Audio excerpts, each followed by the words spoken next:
Say that man then, True. Out!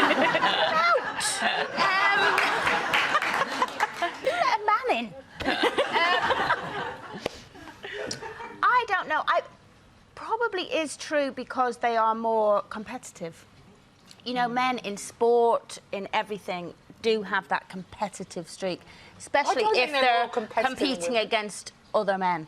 All right. So I kind of grasp where it's coming from, but I also think, I don't know, I mean, I think willpower is the main thing of dieting for anybody. Yeah. You know, you can do the best diets in the world, but unless you've got the willpower to stick to it, and basically they're all the same, just eat less and exercise more. But then does that take I don't to think his diet sounds very healthy. the logical conclusion that if you can't lose weight, you're weak?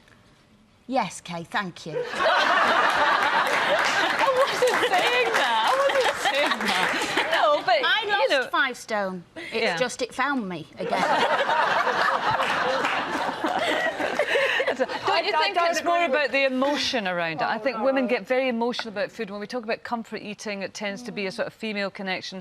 Do you not think men just say, right, OK, I put on a bit of weight, I just got to cut down like this guy obviously did, and they don't use food in the same way that perhaps women do you think? Yeah. Yeah, I don't think that men are more competitive than women, because I think I'm probably, you know, No, an alpha male. about you. Yeah, I'm probably an alpha male dressed up as a woman.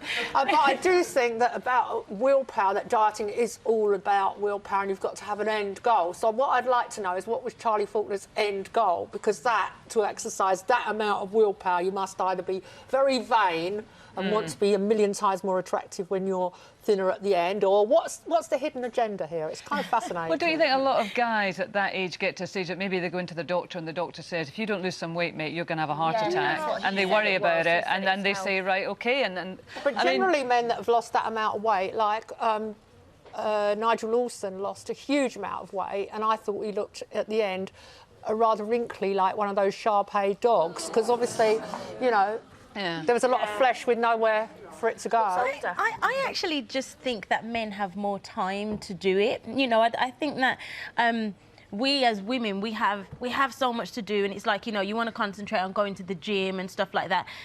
Me, I mean, not think people are going to say excuses? No, it's not excuses, because me personally, I feel that if I had a partner, I'm sure he would have more time to go to the gym and concentrate on going to the gym. Whereas with me, it's kind of like, well, I've got to do this, I've got to do that, I've got to cook the dinner, I've got to... Do you know what I mean? And I think that that's what comes into play and causes a problem, rather than more willpower. I just think they've got more time on their hands.